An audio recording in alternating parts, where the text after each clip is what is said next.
Welcome you all to this commerce easy learning. Calicut യൂണിവേഴ്സിറ്റിയുടെ കീഴിലുള്ള BCom BBA first semester സ്റ്റുഡൻസിന് വേണ്ടിയിട്ടുള്ള വീഡിയോസാണ് ഇത്. Subject business management.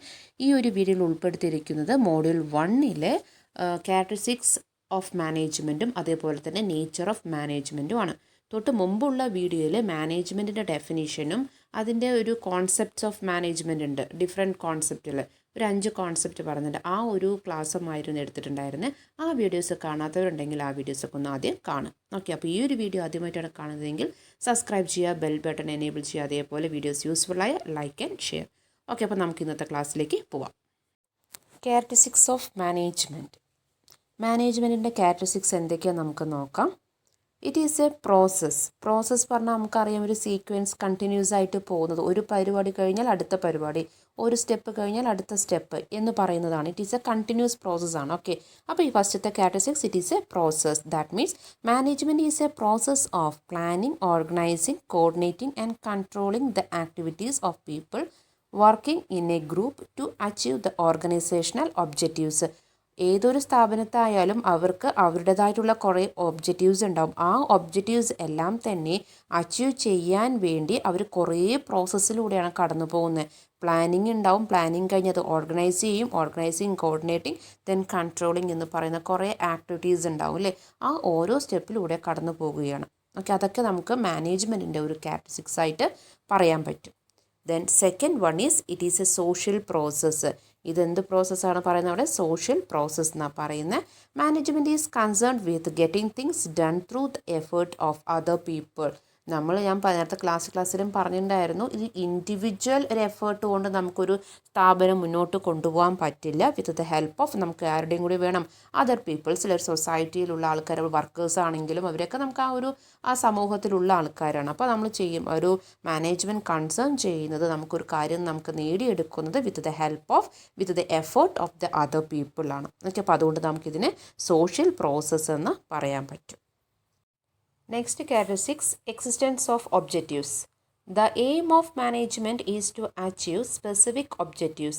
Without objectives, the group activities cannot be defined and divided.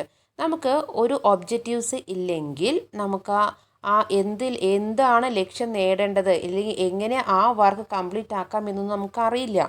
അപ്പോൾ main aim ശരിക്കും ഒരു മാനേജ്മെൻറ്റ്, ഏതൊരു മാനേജ്മെൻറ്റ് ആണെങ്കിലും ഒരു സ്പെസിഫിക് ആയിട്ടൊരു ഒബ്ജക്റ്റീവ്സ് ഉണ്ടാവണം. ആ ഒബ്ജക്റ്റീവ്സ് ഉണ്ടെങ്കിൽ മാത്രമാണ് നമുക്ക് കുറച്ച് ഗ്രൂപ്പ് ഓഫ് ആൾക്കാരെ ഈ വർക്ക് ചെയ്യൂ, ഇല്ലെങ്കിൽ നിങ്ങൾ ഇങ്ങനെയാണ് ചെയ്യേണ്ടത്, ഓരോ ആൾക്കാർക്ക് എങ്ങനെ വർക്ക് ഡിവൈഡ് ചെയ്ത് കൊടുക്കാം, ആരുടെ കീഴിൽ വർക്ക് ചെയ്യണം, ആർക്ക് ട്രെയിനിങ് കൊടുക്കണം, അങ്ങനെ A to Z വർക്കുകൾ, കാര്യങ്ങളെക്കുറിച്ച് നമുക്ക് പറഞ്ഞു കൊടുക്കാൻ പറ്റുള്ളൂ. അങ്ങനെയല്ലേ നമുക്ക് നമ്മുടെ ആ ഒരു ഓർഗനൈസേഷൻ്റെ ഒരു സക്സസ്ഫുൾ നമുക്ക് എന്താ പറയുക ഏറ്റെടുക്കാൻ പറ്റുള്ളൂ. അപ്പോൾ വിത്തൗട്ട് ഒബ്ജക്റ്റീവ്സ് നമുക്ക് എന്ത് ചെയ്യാൻ പറ്റില്ല, ഈ പറഞ്ഞ വർക്ക് കാര്യങ്ങൾ ഡിവൈഡ് ചെയ്ത് കൊടുക്കാനോ അല്ലെങ്കിൽ അത് ഡിഫൈൻ ചെയ്യാനോ പറ്റില്ല. ഒരു മാനേജ്മെൻറ്റ് എന്ന് പറഞ്ഞാൽ അതിലത്തെ ഒരു ക്യാരക്ടറിസ്റ്റിക്സ് തന്നെയാണ് ഒരു ഒബ്ജക്റ്റീവ്സ്. എന്തായാലും ഒരു സ്പെസിഫിക് ഒബ്ജക്റ്റീവ്സ് ഉണ്ടാവും. ഓക്കെ, എന്നാൽ മാത്രമേ ആ വർക്കൊക്കെ അലോട്ട് ചെയ്ത് കൊടുക്കാനും അത് എങ്ങനെ അതിലേക്ക് നമ്മളെന്താ പറയുക, ആ പറഞ്ഞ ലക്ഷ്യത്തിലേക്ക് നമുക്ക് എത്തിച്ചേരാൻ വേണ്ടി നമ്മൾ പ്ലാനിങ് ടു ബാക്കി എത്രത്തോളം സക്സസ്ഫുൾ ആവണോ, A to Z എന്ന് പറയില്ല, ആ മൊത്തം കാര്യങ്ങൾ നമുക്ക് ചെയ്യാൻ പറ്റുകയുള്ളൂ. അത് തേർഡ് ഒരു ക്യാരക്ടറിസ്റ്റിക്സ് ആണ്. Then fourth one, integration of organisational resources. That means organisational resources include money, machine, material and people. ഇവിടെ ഈ ഒരു ഇൻ്റഗ്രേഷൻ നമുക്ക് ഒത്തൊരുമിച്ച് കൊണ്ടുപോകുക എന്നുള്ളൊരു ഓർഗനൈസേഷൻ റിസോഴ്സ്, ആ ഒരു സ്ഥാപനത്തിൻ്റെ എന്തൊക്കെ കാര്യങ്ങളായിരിക്കും ഇൻക്ലൂഡ് ചെയ്തിട്ട് കൊണ്ടുപോയിട്ടുണ്ടാവുക, പൈസ അല്ലെ, മണി, മെഷീൻ, മെറ്റീരിയൽസ് ആൻഡ് പീപ്പിൾ എല്ലാം ഒത്തൊരുമിച്ച് കൊണ്ടുപോകണം. The management integrates all these resources of an enterprise four achieving pre determined objectives. ഈ പറഞ്ഞ കാര്യങ്ങൾ ഫാക്ടേഴ്സ് ഉണ്ടല്ലോ, ആ പറഞ്ഞ റിസോഴ്സസ്, ഓർഗനൈസേഷൻ്റെ റിസോഴ്സസ്, അത് എല്ലാം തന്നെ ഒത്തൊരുമിച്ച് ഒപ്പം കോർഡിനേറ്റ് ചെയ്ത് പോയാൽ മാത്രമാണ് ഈ ഓരോ ഓർഗനൈസേഷനും മുൻകൂട്ടി തീരുമാനിച്ച ഒബ്ജക്റ്റീവ്സ് ഉണ്ടല്ലോ അത് നമുക്ക് നടപ്പിലാക്കാനും പറ്റുള്ളൂ. അതേപോലെ അവരുടെ ഓർഗനൈസേഷൻ ഗോളും അച്ചീവ് ചെയ്യാനും സാധിക്കുകയുള്ളൂ. ക്ലിയർ ആയോ? Next is decision making. Management process involves decision making at various levels for getting things done by others. ഇവിടെ മാനേജ്മെൻറ്റിൻ്റെ പ്രോസസ്സിൽ അതായത് പറഞ്ഞു സ്റ്റെപ്പുകളൊക്കെ ഉണ്ട്. A to Z എന്ന് പറഞ്ഞ പോലെ പ്ലാനിങ്, ഓർഗനൈസിങ് എന്ന് പറഞ്ഞ കുറേ കാര്യങ്ങളുണ്ട്. ആ പറഞ്ഞ വേരിയസ് സ്റ്റേജസുകൾ നമ്മൾ അത് കാര്യങ്ങൾ നേടിയെടുക്കുന്നത് with the help of others ആണ് അല്ലേ. ആ പറഞ്ഞ ആൾക്കാരെ കൊണ്ട് നിങ്ങൾ അങ്ങനെ ആര് വേണം പണിയെടുക്കാൻ, ആരെ കൊണ്ട് ചെയ്യിപ്പിക്കാൻ പറ്റും എന്നിങ്ങനെ കുറേ കാര്യങ്ങളുണ്ട്. അതെല്ലാം തന്നെ ഒരു തീരുമാനമെടുക്കണം. അപ്പോൾ അതിൽ വരുന്ന കാര്യങ്ങളല്ലേ ഈ പറഞ്ഞ സെലക്ഷൻ അല്ലേ. ഏറ്റവും കൂടുതൽ കുറേ ആൾട്ടർനേറ്റീവ്സ് ഉണ്ടാവും അല്ലേ അവർക്ക് എങ്ങനെ വർക്ക് ചെയ്യാം ഇല്ല. ഇപ്പോൾ നമുക്കിപ്പോൾ ഒരു പ്രൊഡക്ഷൻ മേഖലയാണെങ്കിൽ നമുക്കിപ്പോൾ നമ്മൾ സ്വന്തമായിട്ട് ഒരു മെഷീൻ വാങ്ങാം, അതല്ല വാടകയ്ക്ക് വാങ്ങാം, അതല്ലെങ്കിൽ സെക്കൻഡ് ഹാൻഡ് വാങ്ങാം. അത് ഏതിലാണ് ബെസ്റ്റ് എടുത്താൽ നമുക്ക് ലാഭകരമായിട്ട് വരും എന്നുള്ള ഒരു തീരുമാനം നമുക്ക് എടുക്കണ്ടേ. അതേപോലെ തന്നെയാണ് ഏതൊരു സ്ഥാപനത്തിലായാലും which one is best from this different alternatives അങ്ങനെ പറയുമ്പോൾ അതിലൊരു തീരുമാനം എടുക്കണം. ഓക്കെ, അപ്പോൾ ആ ഒരു കാറ്റഗറിക്സും നമ്മുടെ ഏതിലുണ്ട്, മാനേജ്മെൻറ്റിൽ ഉണ്ട്. Okay, the next one is leadership. The management has to lead a team of workers. It must be capable of inspiring, motivating and winning the confidence. അതായത് ഒരു മാനേജ്മെൻറ്റ് വർക്കേഴ്സിനെ എല്ലാം തന്നെ ഒത്തൊരുമിച്ച് കൊണ്ട് അതിനെ വർക്കേഴ്സിനെ വർക്ക് ചെയ്യിപ്പിക്കാൻ, ഓക്കെ, അതിനെ ലീഡ് ചെയ്യുക, ഒരു ടീം ഓഫ് വർക്കേഴ്സിനെ ലീഡ് ചെയ്ത് കൊണ്ടുപോകാൻ ഒരു മാനേജ്മെൻറ്റിന് സാധിക്കും. മാനേജ്മെൻറ്റ് അങ്ങനെ ചെയ്യണം.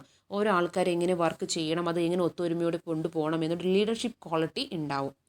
ഓക്കെ, അതിൽ പറയുന്നുണ്ട് it must be capable of inspiring, motivating and winning the confidence അല്ലേ. ഒരു ലീഡർക്കാണ് നമ്മളെ ഒരു മോട്ടിവേറ്റ് ചെയ്യാനും ഒരു കോൺഫിഡൻസ് നൽകാനും അല്ലെങ്കിൽ കാര്യങ്ങളൊക്കെ കറക്റ്റായിട്ട് ചെയ്യിപ്പിക്കാനും സാധിക്കുള്ളൂ. അതേപോലെ നമ്മുടെ മാനേജ്മെൻറ്റും വർക്കേഴ്സിന് ഒരു ഇൻസ്പയറിങ്ങും അതേപോലെ തന്നെ മോട്ടിവേറ്റിങ്ങും അതേപോലെ തന്നെ ഒരു കോൺഫിഡൻസ് സക്സസ്ഫുൾ ആക്കാൻ വേണ്ടിയിട്ടുള്ള ശ്രമങ്ങളെല്ലാം തന്നെ ഒപ്പം നടത്തിക്കൊണ്ടു പോകാനും അല്ലെങ്കിൽ ഒരു വഴികാട്ടി എന്ന് വേണമെങ്കിലും നമുക്കിതിനെ പറയാം. അപ്പോൾ ഒരു കാറ്റഗറിക്സ് ഓഫ് മാനേജ്മെൻറ്റ് എന്ന് പറയുന്നതിൽ ഒരു കാറ്റഗറിക്സ് തന്നെയാണ് ഏത്, നമ്മുടെ ലീഡർഷിപ്പ്. ഓക്കെ, പല ടെക്സ്റ്റിൽ ഡിഫറെൻ്റ് ആയിട്ടുള്ള എന്താ പറയുക കാറ്റഗറിക്സ് ഉണ്ടാവും. നമുക്കിപ്പോൾ ഒരു യൂണിവേഴ്സിറ്റിയുടെ എക്സാം പോയിന്റ് ഓഫ് വ്യൂവിലും നമുക്കൊരു ഈ പറഞ്ഞ 6 പോയിൻ്റൊക്കെ പഠിച്ചാൽ മതി. ഇനിയിപ്പോൾ അത് എക്സ്ട്രാ വേറെ ടെക്സ്റ്റ് ബുക്കുകളിൽ കിട്ടുവാണെങ്കിൽ നിങ്ങൾ അതും കൂടി ചേർത്ത് പഠിച്ചോളൂ, യാതൊരു കുഴപ്പമില്ല.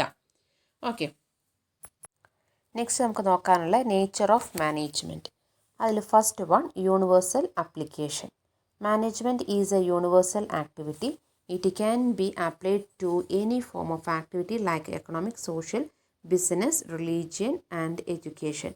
ഒരു യൂണിവേഴ്സൽ ആപ്ലിക്കേഷൻ മാനേജ്മെൻറ്റിൻ്റെ ഒരു നേച്ചർ എന്ന് പറയുന്നത് യൂണിവേഴ്സൽ ആപ്ലിക്കേഷൻ ആണ്. അത് ഡിഫറെൻറ്റ് യൂണിവേഴ്സൽ ആക്ടിവിറ്റീസ് എന്തൊക്കെയാണോ അതിൽ എല്ലാ മേഖലകളിലും നമുക്ക് ആ ഒരു മാനേജ്മെൻറ്റിൻ്റെ കാര്യങ്ങളെല്ലാം തന്നെ ആ വർക്കുകൾ ചെയ്യുന്നത് എങ്ങനെ അതേപോലെ കൊണ്ടുപോകാം. ഒന്ന് എക്കണോമിക്, സോഷ്യൽ അല്ലെങ്കിൽ business, religion and education universally നമുക്ക് ആപ്ലിക്കേഷൻ ചെയ്യാൻ പറ്റുന്ന കാര്യമാണ്. അത് ഫസ്റ്റത്തെ നേച്ചറാണ്. Second nature, management is goal oriented. Every firm determines the objectives to be achieved. So an organization is working to achieve these objectives.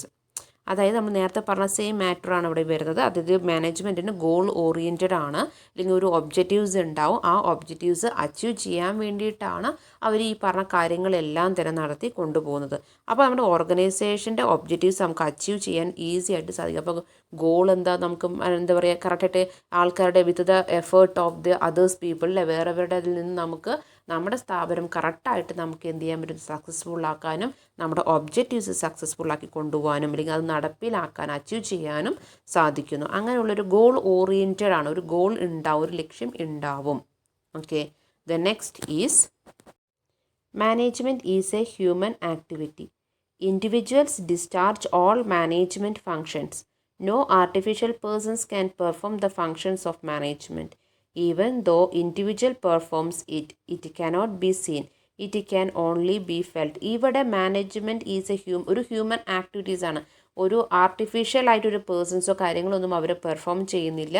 Work ചെയ്യുന്നത് എല്ലാവരും തന്നെ ഹ്യൂമൻ ആക്ടിവിറ്റീസ് ആണ്. അല്ലെ, ഗ്രൂപ്പ് ഓഫ് പീപ്പിൾ തന്നെ ഒത്തൊരുമിച്ച് കോർഡിനേറ്റ് ചെയ്ത് വർക്ക് കൊണ്ടുപോവുകയാണ്, അല്ലാതെ ആർട്ടിഫിഷ്യൽ പേഴ്സൺ അല്ല.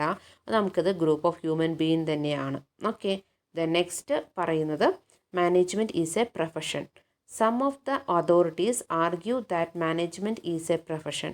Certain persons argue that management fails to quality the test of professionalism in relations to restricted entry. ഇവിടെ ഇതിൽ പറയുന്നത് certain persons ഒക്കെ ആർഗ്യൂ ചെയ്യുന്നത് മാനേജ്മെൻറ്റിനൊന്നൊരു പ്രൊഫഷനിലാണെന്ന് പറയുന്നുണ്ട്. ഒരു പ്രൊഫഷനാണ്, അതേ systematic body of knowledge, techniques, അങ്ങനത്തെ കുറച്ച് പ്രിൻസിപ്പിൾസൊക്കെ അഡോപ്റ്റ് ചെയ്തിട്ടാണ് എന്നൊക്കെ പറയുമ്പോൾ ചില ആൾക്കാർ അവരെന്ത് പറയുന്നുണ്ട്, മാനേജ്മെൻറ്റിനെ പ്രൊഫഷനായിട്ട് പറയാം. ചില ആൾക്കാർ ഈ പറയുന്ന കാര്യങ്ങളെ അംഗീകരിക്കാത്തവർ അവർ ആർഗ്യൂ ചെയ്യുന്നുണ്ട് ഇത് മാനേജ്മെൻറ്റിൻ്റെ പ്രൊഫഷൻ ആണെന്ന് പറയാൻ പറ്റില്ല എന്നും പറയുന്നവരുണ്ട് കേട്ടോ. രണ്ട് കൂട്ടരുമുണ്ട്, ആർഗ്യൂ ചെയ്യുന്നവരും അല്ലാതെ, അതായത് ഓക്കെ എന്ന് പറയുന്ന പ്രൊഫഷനിലാണ് മാനേജ്മെൻറ്റിന് പ്രൊഫഷനാണെന്ന് പറയുന്നവരുമുണ്ട്. അതല്ല കുറച്ച് ആൾക്കാർ എന്ത് ചെയ്യുന്നു, മാനേജ്മെൻറ്റ് ഒരു പ്രൊഫഷൻ ആണെന്ന് പറയാത്തവരുണ്ട്. രണ്ട് പേരുണ്ട്, പ്രൊഫഷൻ പറയുന്നവരും അല്ലാത്തവരുമുണ്ട്, രണ്ട് കൂട്ടരുണ്ട്. നെക്സ്റ്റ് പറയുന്നത് management is art as well as science. മാനേജ്മെൻറ്റിനെ ആർട്ട് അല്ലെങ്കിൽ നമുക്ക് എന്ത് പറയാം, സയൻസ് എന്നും പറയാം. അത് നമ്മൾ ഓൾറെഡി +2 പഠിച്ച കാര്യങ്ങളാണ് ഇതൊക്കെ. It contains a body of verified systematised knowledge and it also help in utilising that knowledge for achieving organisational goals. It is both science and art. മാനേജ്മെൻറ്റിനെ നമുക്ക് ആർട്ട് എന്നും അതേപോലെ തന്നെ സയൻസുമായിട്ടും പറയാം. കാരണം സയൻസ് ആയിട്ട് പറയുമ്പോൾ നമ്മൾ കുറേ കാര്യങ്ങൾ ഒരു സിസ്റ്റമാറ്റിക് ബോഡി ഓഫ് നോളേജ് ആയിരിക്കും. അത് നമ്മൾ ഫൈൻഡ് ഔട്ട് ചെയ്യുന്ന ത്രൂ ഒബ്സർവേഷൻ, എക്സ്പെരിമെൻറ്റേഷൻ, അങ്ങനത്തെ കാര്യങ്ങളിലൂടെ പറയുമ്പോൾ നമുക്കതിനെ സയൻസ് എന്നും പറയാം. പിന്നെ അതേപോലെ തന്നെ നമ്മുടെ മാനേജ്മെൻറ്റിൽ വരുന്ന പ്രശ്നങ്ങളെ സോൾവ് ചെയ്യാൻ നമ്മൾ യൂസ് ചെയ്യുന്ന നമ്മുടെ സ്കില്ല്, എബിലിറ്റി, പെർഫെക്ഷൻ, ക്രിയേറ്റിവിറ്റി, അങ്ങനത്തെ കാര്യങ്ങളൊക്കെ പറയുമ്പോൾ നമുക്കതിനെ ആർട്ടായിട്ടും പറയാൻ പറ്റും. അപ്പോൾ ഇത് നമ്മുടെ മാനേജ്മെൻറ്റിൻ്റെ നേച്ചറാണ്. നേച്ചർ ഓഫ് മാനേജ്മെൻറ്റിലത്തെ ഒരു പോയിൻറ്റും കൂടിയാണ് ഇത്. Next is multi disciplinary. It is basically multidisciplinary. Management integrates the ideas and concepts taken from different disciplines like psychology, sociology, anthropology, economics, statistics, operation research, etc. അതായത് മാനേജ്മെൻറ്റ് ബേസിക്കലി നമുക്കിത് പറഞ്ഞിരിക്കുന്നത് integrate, ഒത്തൊരുമിച്ച് കൊണ്ടുവരികയും coordinate ചെയ്ത് കൊണ്ടുപോകുന്ന പല ideas നിന്നും അല്ലെങ്കിൽ ഏതെങ്കിലും ഒരു മേഖലകളിൽ നിന്ന് മാത്രമല്ല മാനേജ്മെൻറ്റിൻ്റെ ഒരു കാര്യങ്ങളൊക്കെ അവർ സക്സസ്ഫുള്ളാക്കി കൊണ്ടുപോകാൻ ഒരൊറ്റ ഏരിയ മാത്രമല്ല ഫോക്കസ് ചെയ്യുക, അല്ലെങ്കിൽ അതുമാത്രമല്ല അവർ റിസർച്ച് ചെയ്തിട്ട് ഫൈൻഡ് ഔട്ട് ചെയ്യുന്നത് പല ഏരിയാസും അവർ കവർ ചെയ്തിട്ടുണ്ട്. സൈക്കോളജിയുടെ ആയാലും അതേപോലെ sociology, anthropology, economics, statistics, operation research etcetera കുറേ ഇതുണ്ട് കേട്ടോ. ആ പല ഏരിയാസും നമ്മൾ എന്ത് ചെയ്യുന്നുണ്ട്, കവർ ചെയ്യുന്നുണ്ട്. അപ്പോൾ എന്തായാലും മോർ ദാൻ 2 ആണ്. അപ്പോൾ മൾട്ടി ഡിസിപ്ലിനറി ആയിട്ടാണ് പറയുന്നത്, ഫോക്കസ് ചെയ്യുന്നത്. Okay, next is dynamic.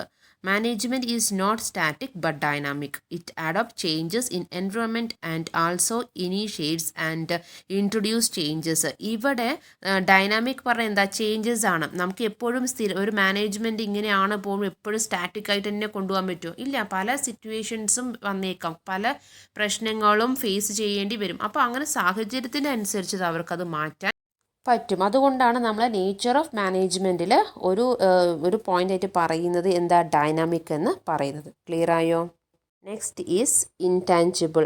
Management is intangible. It cannot be seen with the eyes or touched. നമുക്ക് മാനേജ്മെൻറ്റ് എന്ന് പറയുന്ന കാര്യങ്ങളൊക്കെ ചെയ്യുന്നുണ്ടെങ്കിലും നമുക്ക് അതിനെ കാണാനോ അല്ലെങ്കിൽ അത് നമുക്ക് ടച്ച് ചെയ്യാനോ സാധിക്കില്ല. അതും ഒരു നേച്ചർ ഓഫ് മാനേജ്മെൻറ്റ് എന്ന് പറയുന്നതാണ്, ഇൻടാഞ്ചിബിൾ ആണ്. അതായത് നമുക്ക് കാണാൻ പറ്റും. It cannot be seen with the eyes or touch, നമുക്ക് തൊടാനോ അല്ലെങ്കിൽ കാണാനോ പറ്റില്ല. അതാണ് നമ്മളിപ്പോൾ നേരത്തെ എക്സാമ്പിളൊക്കെ നമ്മൾ പറയുമ്പോൾ ഫിനാൻഷ്യൽ അക്കൗണ്ടിലൊക്കെ പഠിച്ച കാര്യങ്ങളൊക്കെയാണ് ഇല്ലേ, നമ്മൾ +2 പഠിച്ചതാണ് ഇൻടാഞ്ചിബിളും ടാഞ്ചിബിൾ എന്നൊക്കെ പറഞ്ഞ കാര്യങ്ങൾ.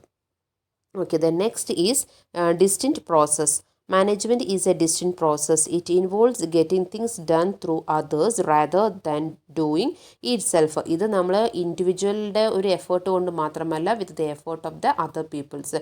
ഒരു ഗ്രൂപ്പ് ഓഫ് പീപ്പിൾ എല്ലാവരും കൂടി ഒത്തൊരുമിച്ച് ചെയ്തു കൊണ്ടുപോകുന്ന ഒരു കാര്യം തന്നെയാണ് നമ്മുടെ ഈ പറയുന്ന വർക്കും കാര്യങ്ങളും. ഏതിൽ മാനേജ്മെൻറ്റിൽ കറക്റ്റായിട്ട് പ്രോപ്പറായിട്ട് മാനേജ് ചെയ്ത് കൊണ്ടുപോകണമെങ്കിൽ നമ്മൾ നേരത്തെ പറഞ്ഞ കാറ്റ് 6 ഫസ്റ്റ് പോയിന്റ് പറഞ്ഞാൽ ഇറ്റ് ഈസ് എ പ്രോസസ് എന്നൊക്കെ പറഞ്ഞപ്പോഴും പറഞ്ഞിട്ടുണ്ടായിരുന്നു. പ്ലാനിങ് മുതലുണ്ട് കാര്യങ്ങൾ. പക്ഷേ അത് നെക്സ്റ്റ് പോയിന്റും പറഞ്ഞിരുന്നു, അതെല്ലാം ചെയ്യുന്നത് വിത്ത് ദ ഹെൽപ്പ് ഓഫ് അതേഴ്സ് എന്ന് പറഞ്ഞില്ല. ആ ഒരു പോയിന്റ് തന്നെയാണ് ഇവിടെ പറയുന്നത്. ക്ലിയർ ആയല്ലോ? Next is management is A system of authority. Authority is considered as the basis for performance of managerial function. Authority presupposes a right to give orders and power to get them executed. The task of the management is to get done through and with the help of people. For this purpose, authority is a necessity. അതായത് നമുക്കിപ്പോൾ management system of authority എന്ന് പറഞ്ഞില്ല, അധികാരങ്ങളുടെ കാര്യങ്ങളൊക്കെ ഉണ്ട്. അതായത് നമ്മൾ ഏത് ആൾക്കാരെ വർക്ക് ചെയ്യിപ്പിക്കണം എന്നുള്ളതുണ്ട്, ഏത് ആൾക്കാരെ ഏതൊക്കെ പോസ്റ്റുകളിൽ ഇരുത്തണം എന്നൊക്കെ ഉണ്ട് അല്ലേ, പൊസിഷനിലേക്ക് ഇരുത്തണം എന്നൊക്കെ ഉണ്ട്. അപ്പോൾ അതൊക്കെ പറയാനും വർക്ക് ചെയ്യിപ്പിക്കാനുമുള്ള ഒരു അതോറിറ്റി വേണം. ഒരു റൈറ്റ് ആയിട്ട് ഒരു ഇൻസ്ട്രക്ഷൻസ് കൊടുക്കാൻ, റൈറ്റ് ആയിട്ട് ഒരു പേഴ്സണെ അതിൽ അപ്പോയിൻറ്റ് ചെയ്യാം.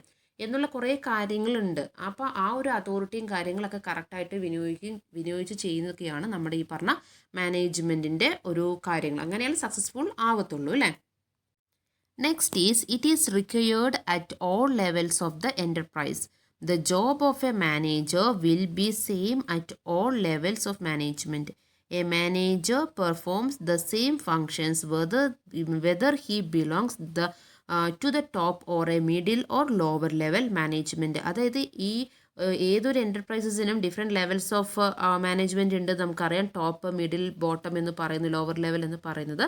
അതിൽ എല്ലാ ലെവലിലും ആണെങ്കിൽ കൂടി എന്തായിരിക്കും, സെയിം ഫങ്ഷൻസ് ഒക്കെ ആയിരിക്കാം. അവർ അതിൽ സെയിം വർക്ക് തന്നെയായിരിക്കും ചെയ്യുന്നുണ്ടാവുക. അത് ഇനിയിപ്പോൾ ടോപ്പ് ലെവലായാലും മിഡിലായാലും ലോവർ ലെവലായാലും managers to be manage that the enterprise അല്ലേ, അല്ലെങ്കിൽ ഓർഗനൈസേഷൻസ്. അത് കറക്റ്റായിട്ട് തന്നെ അവരെന്ത് ചെയ്യുന്നുണ്ടാവും. അത് നമ്മൾ കാറ്റഗറിസിൽ പറയുമ്പോൾ ലീഡർഷിപ്പ് ക്വാളിറ്റി എന്നൊക്കെ പറഞ്ഞില്ല, അതൊക്കെ ആ ഒരു ക്വാളിറ്റീസും ആ പറയുന്ന ഒരു ലീഡർഷിപ്പിൻ്റെയൊക്കെ കാര്യങ്ങൾ നമ്മൾ ഈ പറഞ്ഞ മാനേജേഴ്സിലും ഉണ്ടാവണം. അവർ ഈ പറഞ്ഞ ഏത് ലെവലിലാണെങ്കിലും അവരെന്ത് ചെയ്യുന്നുണ്ടാവും, ഈ വർക്ക് കാര്യങ്ങളൊക്കെ സ്മൂത്തായിട്ട് കൊണ്ടുപോകും, കറക്റ്റായിട്ട് മാനേജ് ചെയ്ത് കൊണ്ടുപോകും. അതുകൊണ്ട് നമുക്കതിൻ്റെ മാനേജ്മെൻറ്റിൻ്റെ നേച്ചർ എന്ന് പറയുന്ന സമയത്ത് ഈ ഒരു പോയിന്റും കൂടി ഉൾപ്പെടുത്താൻ കാരണം ഇതാണ്. Okay, then last one is an activating factor. The management should activate the other factors of production. The manager should motivate others to accomplish desired result. ഇവിടെ activating factor, the management should activate the other factors of production. അതായത് factors of production പറഞ്ഞാൽ കുറേ ഉണ്ടല്ലേ, land, labour, മണി എന്നൊക്കെ പറഞ്ഞ, capital എന്ന് പറഞ്ഞ പോലെ എല്ലാം ഒത്തൊരുമിച്ച് വരണം. നമ്മൾ നേരത്തെ പറഞ്ഞ പോലെ റിസോഴ്സസ് കുറേ ഉണ്ട്, അതെല്ലാം ഒരുമിച്ച് കോർഡിനേറ്റ് ചെയ്ത് കൊണ്ടുപോകണം എന്ന് പറഞ്ഞില്ലേ. അതേപോലെ എല്ലാ ഫാക്ടേഴ്സ് ഓഫ് പ്രൊഡക്ഷൻസിനെയും സെയിം ആയിട്ട് മോട്ടിവേറ്റ് ചെയ്ത് കൊണ്ടുപോകുക. കാരണം അങ്ങനെയൊക്കെ ചെയ്താൽ മാത്രമാണ് കറക്റ്റായിട്ടുള്ള മെറ്റീരിയൽസ് കറക്റ്റായിട്ടുള്ള സമയത്ത് കറക്റ്റായിട്ടുള്ളൊരു വർക്കേഴ്സ് കറക്റ്റായിട്ടുള്ളൊരു മെഷീനിലും കറക്റ്റായിട്ട് ചെയ്യുമ്പോഴാണ് കറക്റ്റായി നല്ല ഈക്വൽ നമുക്കൊരു സക്സസ്ഫുൾ ആയിട്ടുള്ളൊരു പ്രൊഡക്ഷൻ കിട്ടത്തുള്ളൂ. അപ്പോൾ അത് ഞാൻ പ്രൊഡക്ഷൻ മേഖലകളിൽ പറഞ്ഞു എന്ന് മാത്രമേ ഉള്ളൂ. പക്ഷേ അത് ഏതൊരു മേഖലയായി നമ്മൾ യൂണിവേഴ്സിറ്റി ആപ്ലിക്കേഷൻ ആണെന്ന് പറഞ്ഞിട്ടുണ്ടായിരുന്നു. അതുകൊണ്ട് അത് ഇനിയിപ്പോൾ പ്രൊഡക്ഷൻ മേഖലകളിൽ മാത്രമല്ല, എഡ്യൂക്കേഷൻ ഫീൽഡിലാണെങ്കിലും എന്തായാലും ഒരു മാനേജ്മെൻറ്റ് എന്ന് പറയുന്നുണ്ട്. അപ്പോൾ ഡിഫറെൻറ്റ് ഫാക്ടേഴ്സ് ഓഫ് പ്രൊഡക്ഷൻസ് ഒക്കെ ഉണ്ടാകും. അതിനെയൊക്കെ കറക്റ്റായിട്ട് ഇൻസ്പയർ ചെയ്യുകയും മോട്ടിവേറ്റ് ചെയ്യുകയും ഹെൽപ്ഫുൾ ചെയ്യുകയൊക്കെ ചെയ്യുമ്പോഴാണ് അത് കറക്റ്റായിട്ട് ഒരു എൻഡ് റിസൾട്ട് സക്സസ്ഫുള്ളായിട്ട് വരത്തുള്ളൂ. ഓക്കെ, അപ്പോൾ ഇതല്ല, ഇതിൽ കൂടുതൽ നമുക്ക് വേണമെങ്കിൽ അതിൻ്റെ നേച്ചറൊക്കെ ആയിട്ട് എഴുതാം. പക്ഷേ എക്സാമിൻ്റെ ഒരു പോയിന്റ് ഓഫ് വ്യൂവിൽ നമുക്ക് ഈ ഒരു പറഞ്ഞ പോയിൻറ്റ്സൊക്കെ മതി. എന്നില്ലെങ്കിലും നിങ്ങളിത് വായിച്ച് മനസ്സിലാക്കി എടുക്കുന്ന സമയത്ത് കുറേ പോയിൻറ്റ്സ് ഓൺവേർഡ്സ് ആയിട്ട് നിങ്ങൾക്ക് എഴുതാൻ പറ്റും. ആ ഓൺവേർഡ്സ് നിങ്ങൾക്ക് എഴുതാം, ആൻസർ ഷീറ്റിലൊക്കെ എഴുതാം. ഓക്കെ, അപ്പോൾ ഇന്നത്തെ ക്ലാസ് ഞാൻ ഈ പറഞ്ഞ കാറ്റഗറിസ് ഓഫ് മാനേജ്മെൻറ്റും നേച്ചർ ഓഫ് മാനേജ്മെൻറ്റും ആണ്. ഓക്കെ, ഈ പറഞ്ഞ പോയിന്റ് എല്ലാം ക്ലിയർ ആയെന്ന് ഞാൻ വിചാരിക്കുന്നു. നേച്ചർ ഓഫ് മാനേജ്മെൻറ്റിൽ പറഞ്ഞത് universal application, then management is a goal oriented, management is a human activity, then management is a profession, then management is art as well as science. അതേപോലെ തന്നെയാണ് ഇതിൽ പറഞ്ഞത് മൾട്ടി ഡിസിപ്ലിനറി പറഞ്ഞു, പിന്നെ dynamic, then intangible, distinct process, then management is a system of authority, then it is required at all levels of the enterprise, then last is an activating factor. ഇത്രയുമാണ് നമ്മൾ ഏതിൽ പറയുന്ന നേച്ചർ ഓഫ് മാനേജ്മെൻറ്റ് എന്ന് പറയുന്നത്. കാറ്റഗറിസിക്സ് നമ്മൾ already discuss ചെയ്തതാണ്, ഒരു 6 point പറഞ്ഞിട്ടുണ്ട്. ഓക്കെ, അപ്പോൾ ഇന്നത്തെ ഒരു വീഡിയോ ക്ലാസ് ഇത്രയേ ഉള്ളൂ. നമുക്ക് എന്തായാലും വൈൻഡ് അപ്പ് ചെയ്യാം. ഈ പറയുന്ന വീഡിയോ ക്ലാസ് കറക്റ്റായിട്ട് ശ്രദ്ധിക്കുക, നോട്ട് എഴുതി വെക്കുക. ഓക്കെ, അപ്പോൾ നമുക്ക് നെക്സ്റ്റ് ക്ലാസ്സിൽ കാണാം. താങ്ക്